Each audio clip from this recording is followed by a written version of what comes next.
Assalamualaikum warahmatullahi wabarakatuh. Saya Wahyuda Nandra Putra, siswa kelas 11 Teknik Alat Berat SMK Negeri 6 Samarinda. Pada kali ini saya akan menjelaskan tentang charging system atau sistem pengisian.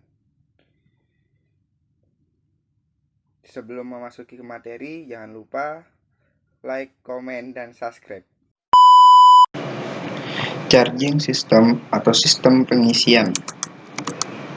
Charging system atau sistem pengisian merupakan suatu sistem yang berfungsi memproduksi listrik untuk mengisi kembali baterai dan menyuplai kelistrikan ke komponen yang memerlukan pada saat mesin dihidupkan. Gambar di samping merupakan suatu rangkaian sistem pengisian. Selanjutnya yaitu komponen charging system atau sistem pengisian. Komponen yang pertama yaitu alternator.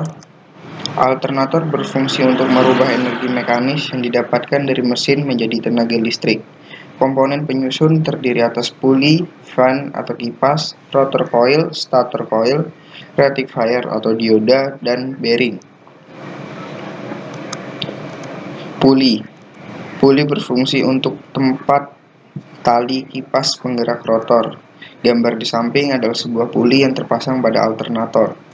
Fan atau kipas. Kipas berfungsi untuk mendinginkan dioda dan kumparan-kumparan pada alternator. Rotor.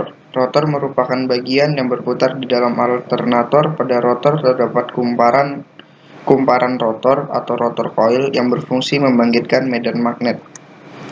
Brush. Brush yang terdapat pada rotor berfungsi sebagai kutub-kutub magnet.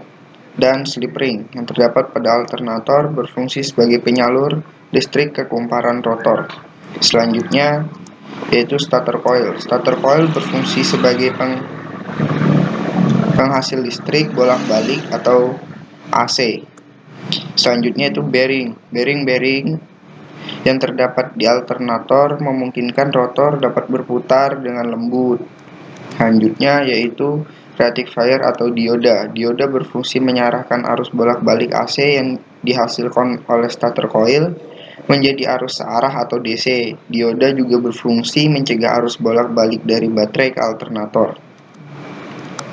Selanjutnya itu komponen yang kedua.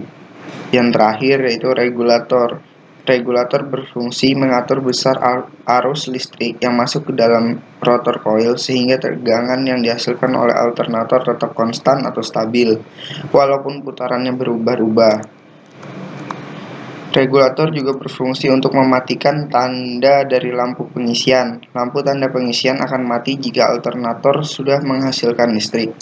Ada dua tipe regulator, yaitu tipe point atau point tipe dan tipe tanpa point atau pointless tipe atau biasa disebut IC regulator. Gambar di samping merupakan gambar dua jenis regulator.